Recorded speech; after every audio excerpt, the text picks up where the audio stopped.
Muy buenas gente y bienvenidos a un nuevo vídeo. A lo largo del mes pasado, muchos de vosotros me habéis preguntado por el significado de la retirada de Rusia en Siria. Como no puedo ir contestando uno por uno, he decidido hacer este vídeo explicando las razones detrás de este movimiento, así como sus implicaciones en el medio y largo plazo. El día 14 de marzo, el presidente Vladimir Putin anunciaba que las Fuerzas Armadas de Rusia habían cumplido su objetivo, dando la orden de retirada. Al día siguiente, un buen número de aeronaves ya estaba en camino de sus bases en Rusia, mientras que mucha gente todavía no daba crédito. El anuncio no solo era inesperado, sino que la retirada se estaba ejecutando de una forma apresurada. Las autoridades de Siria salieron rápidamente al paso de los especuladores y afirmaron que este movimiento se había hecho en coordinación con Damasco. La oposición por su parte aplaudió esta retirada, sin entrar en más detalles. Tal vez lo más importante es el contexto en el que se ha anunciado la retirada. 2 semanas antes, el día 27 de febrero, entraba en vigor un alto el fuego entre gobierno y opositores. Dicho alto el fuego excluía a Estado Islámico y a Al-Qaeda. Se mostró a los medios un mapa en el que se especificaba las zonas que quedaban dentro del alto el fuego. No obstante, como podéis ver a continuación, este mapa es muy pobre en detalles. Parece hecho a toda prisa para salir del paso, y sin querer ser nada concreto. De hecho, mapear qué zonas estarían al abrigo de una tregua es una tarea muy complicada, ya que en numerosos frentes las unidades de Al-Qaeda están mezcladas con las de otros opositores. En vista de esto, en la mayoría de escenarios sería casi imposible atacar a Al-Qaeda sin golpear colateralmente a otros grupos. Como ya he insistido muchas veces, el único grupo opositor verdaderamente limpio de yihadistas son las SDF lideradas por los kurdos. El resto tienen acuerdos y alianzas con Al-Qaeda o radicales islamistas, como es el caso de Ahrar al-Sham, un grupo que sin ser Al-Qaeda es casi idéntico en cuanto a ideología. Dicho esto, también tenemos que recalcar que a pesar del panorama poco prometedor, la tregua ha sido algo positivo para Siria. Ha habido un descenso de la violencia a nivel general, y las grandes ofensivas entre gobierno y opositores han cesado durante casi un mes. Los bombardeos se han reducido de forma drástica, aunque todavía siguen siendo frecuentes en zonas como los suburbios de Damasco. Las batallas encarnizadas han dado paso a pequeñas escaramuzas, y los frentes en la mitad occidental de Siria casi no se han movido. El foco de la guerra se ha desplazado de occidente a oriente, para centrarse en la lucha contra ISIS. Gobierno y opositores han atacado al Estado Islámico en los desiertos orientales, intentando sacar réditos de un grupo en plena caída libre. Debido a este descenso en la actividad militar, el número de fuerzas rusas desplegadas era redundante, siendo esta una de las razones que explican la retirada. Otra de las razones es la necesidad de Rusia por hacer balance de su campaña y mostrar al público ruso que su ejército había cumplido. Según la dialéctica del Kremlin, la gran operación había finalizado, y a partir de ese momento la tarea era cosa de fuerzas sirias. Pero, ¿qué había conseguido Rusia exactamente? En los meses previos a su intervención, el ejército sirio se estaba desangrando poco a poco. La mayor parte de Idlib estaba perdida. En Hasaka habían cedido casi todo el terreno a los kurdos. Palmira y sus recursos naturales habían caído, y el Estado Islámico amenazaba ahora las rutas principales del centro de Siria. El escenario era muy desalentador, y la moral estaba por los suelos. Se produce entonces la entrada de Rusia, que inicia una extensa campaña aérea contra todos los grupos insurgentes, exceptuando a los kurdos. En cuestión de semanas, el signo de la guerra cambia. El ejército sirio tenía ahora la iniciativa, con un arsenal renovado y un intenso apoyo aéreo por parte de Rusia. Esto estrangulaba a los insurgentes y los obligaba a sentarse en la mesa de negociaciones en una situación mucho peor que la que tenían hace solo unos meses.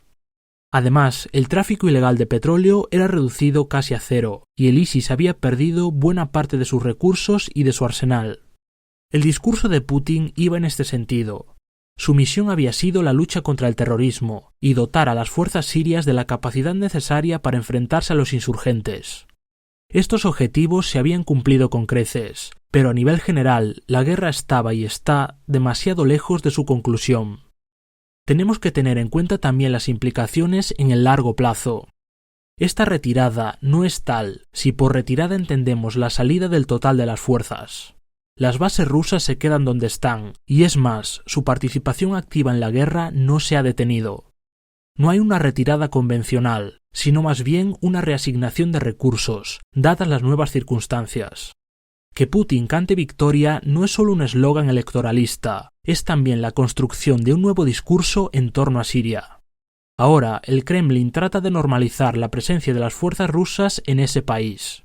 La intervención excepcional ha acabado, pero el gran público debe entender que Rusia está allí para quedarse. Todo esto nunca ha tratado de cómo Rusia se va, sino más bien en qué condiciones se queda. Echando un vistazo a lo que hay sobre el terreno, tampoco es ninguna sorpresa esta maniobra. Habría que ser muy ingenuos para pensar que Rusia ha estado construyendo nuevas bases y ampliando las existentes solo para una campaña de unos meses. De ser este el caso, se habrían quedado con lo que tenían, o como mucho habrían usado otras instalaciones de propiedad siria. Turquía, a través de sus acciones, aceleró en su momento este proceso. Desde el derribo del bombardero ruso, el despliegue del Kremlin aumentó de forma dramática en cuestión de días. Más cazas llegaban a Siria, acompañados de modernos sistemas de misiles. Los misiles S-400 instalados en Siria proyectan un paraguas infranqueable, un aviso para futuras incursiones corsarias. La flota rusa también sigue en su lugar, estando el puerto de Tartus actualmente en obras. De ninguna manera Putin va a renunciar a su puerta al Mediterráneo. Algo que siempre fascina de la política de Putin es la forma en la que se hace todo y el secretismo que envuelve sus acciones. Ni siquiera se sabe con exactitud el personal ruso que hay desplegado.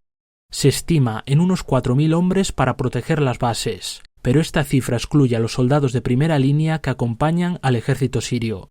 Sobre ellos, el único dato que tenemos son los fallecidos en combate. Otro hecho que me ha sorprendido mucho es que tras la salida de más o menos la mitad de la fuerza aérea desplegada, aparecieron en Siria misiles Iskander-M.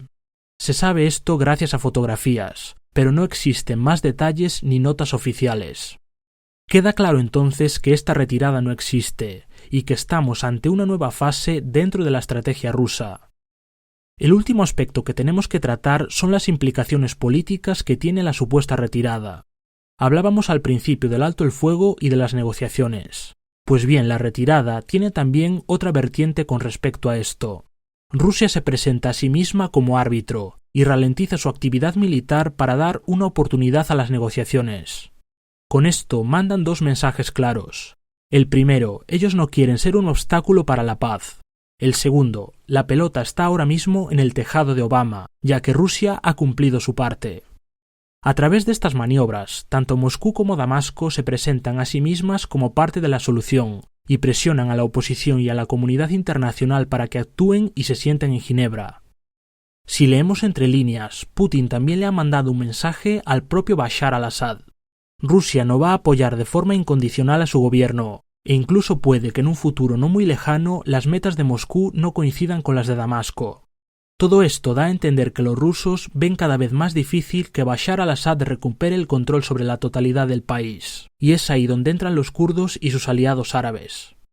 Rusia ha colaborado con ellos, a pesar de ser parte de la oposición. Muy significativo es el hecho de que la primera oficina que representa al Kurdistán sirio en el extranjero se haya abierto en Moscú. La principal demanda de los kurdos es autonomía dentro de un sistema federal, algo a lo que Damasco se opone de forma tajante. Sin embargo, para Rusia parece que no es tan mala idea.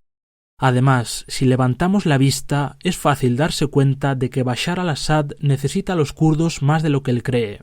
Solo colaborando con ellos es posible sellar la frontera con Turquía y poner en jaque a los yihadistas. Esto en Moscú hace tiempo que lo ven. Para terminar este análisis me gustaría hacer un balance final de lo que ha significado la campaña rusa en grandes titulares. Vladimir Putin ha fortalecido su posición doméstica de cara a unas nuevas elecciones.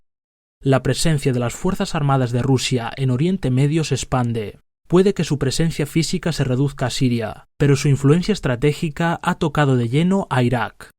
Con un coste relativamente bajo de unos $500 millones, la aviación rusa ha influido decisivamente en este conflicto.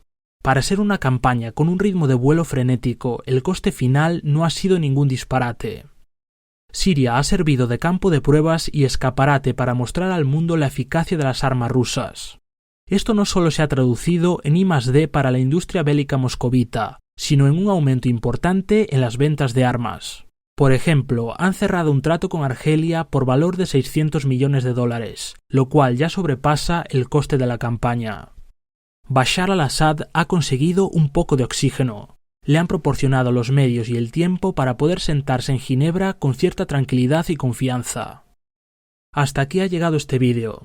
Creo que en estos minutos he condensado lo más importante relativo a la supuesta retirada de Rusia. Como siempre, me gustaría recordaros que podéis dejar vuestras opiniones e informaciones en los comentarios. Un saludo y hasta la próxima.